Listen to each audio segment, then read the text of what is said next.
Welcome to the Bible Breakdown. Welcome to our Advent episode. Today we're going to be discussing all things Advent. What does Advent mean? What does it mean to us today? What did it mean back in the day? And how do we celebrate it? And I'm going to be wearing my snowboarding hat. You know what? It's too hot. Can't do it. Actually, Lucy, my trouble is Christmas. I just don't understand it. Instead of feeling happy, I feel sort of let down. I know how you feel about all this Christmas business, getting depressed and all that. It happens to me every year. Welcome to our Advent episode. I'm super excited about Advent because growing up, I didn't celebrate it. Maybe you find yourself and you're like, you know what? I clicked on this video because I really want to know what Advent is. I want to know how to celebrate it. Or maybe you're like, you know what? I've celebrated Advent for years. I know exactly what I'm talking about and I love celebrating it. Hey, this is for you as well. I'm super excited that you're here. So let's go ahead and start it off.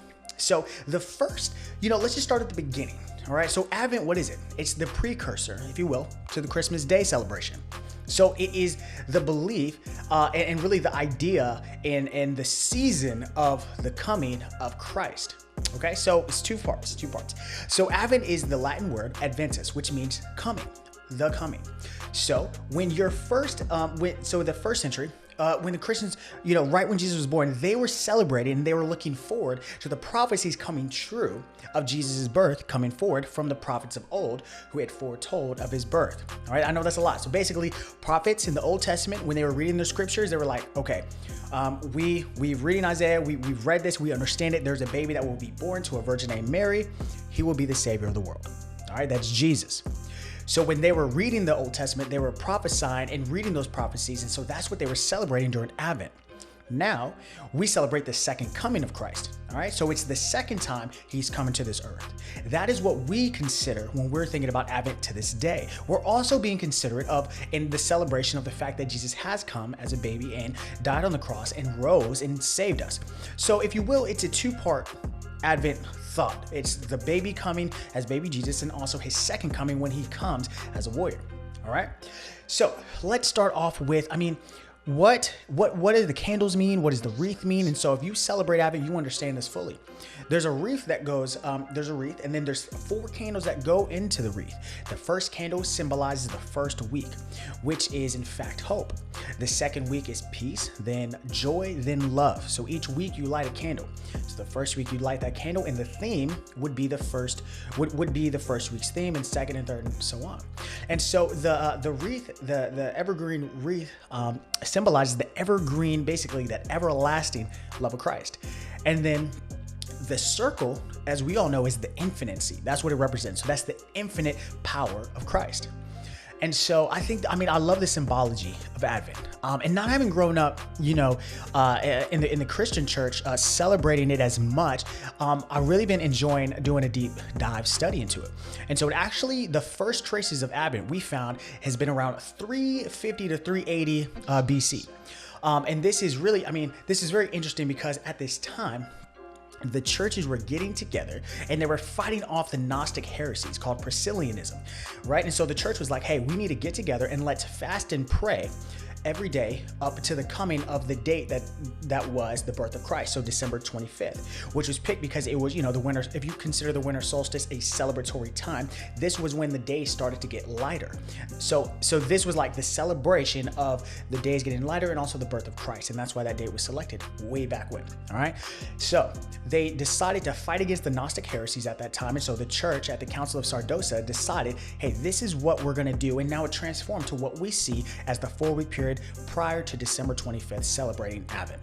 Now, when I think about Advent and when you consider it, you think, okay, if the prophecies, if it's the celebration of the prophecies coming true for baby Jesus to be born into this earth, then what do we celebrate now? And I mentioned earlier, the second coming of Christ is what I consider the second part of Advent, because it is also the coming that prophecies have been described in Revelation and amongst a lot of other places, but specifically I consider Revelations, when I think about the second coming, it describes it, if you will, right? And in very great detail. And so when I think about Advent, it's the birth, but it's also the second coming. And so what it reminds us is we need to make sure that we are right with Christ. You have to be ready for his second coming. Second coming means the world's done. You dig what I'm saying? Like, that's when the earth will be judged in a sense, right? That's when we will all rise up. The dead will rise up. You will see dead men walk. That's what it is. And so you have to consider with Advent, it's not morbid, but you got to think you got to be ready to die in a sense, because when his second coming is, that's when, for all sakes and purposes, like that's the end for us. There's no do-overs at that point. This time right now is our get right time. You dig? So this is our get right time for the second coming of Christ. And so Advent is a thought. It's the part of the Advent thought is the second coming of Christ, which we all know as, when the Christians rise up and we meet him halfway in the sky is what it says, And so let's go ahead and just let's see what the Old Testament says. So in Isaiah verse, we're going to be in verse, let's just go to verse 13. All right. We are in chapter 7 of Isaiah. It says, "Then Isaiah said, 'Hear now, you house of David. Is it not enough to try the patience of humans? Will you try the patience of my God also? Therefore, the Lord himself will give you a sign. The virgin will conceive and give birth to a son, and he will, and will call him Emmanuel.'" Sorry, chop that up. And so this was the prophecy of Isaiah discussing how the Savior would be born into this earth. That prophecy comes true in Matthew chapter 1. If you read verse 18 and on, it says, "This is how the birth of Jesus, the Messiah, came about." And it describes the story of how Mary gave birth to Christ. Another key verse that I love to look to in Isaiah, it's actually in chapter 9. So if you fast forward from chapter 7, couple chapters over, let's go ahead and just start in verse 6 of chapter 9. It says, "For to us a child is born. To us, a son is given." I'm sure you heard that in a song, right? In all of our Christmas songs. And in fact, Advent is not the Christmas story. It is the precursor. That's just for free. Put that in your hip pocket, pull it out later. All right. It says in verse 6, continuing, it says, "He will be called Wonderful Counselor, Mighty God, Everlasting Father, and Prince of Peace." And so this is the Savior of the world being born, being prophesied about. And so in the Old Testament, that's what they were waiting on, was these prophecies to be fulfilled, because they didn't know when. The same way we don't know when the second coming of Christ is going to come. It's going to come in an instant. All right. And so when the birth came, people were overjoyed. It says the wise men traveled, miles to meet baby Jesus. And so right now we have to consider, are you ready? Are you ready for the second coming of Christ? And not to be morbid, but that's when it's too late. You know what I'm saying? Ain't no do-overs. You dig what I'm saying? Like that's it.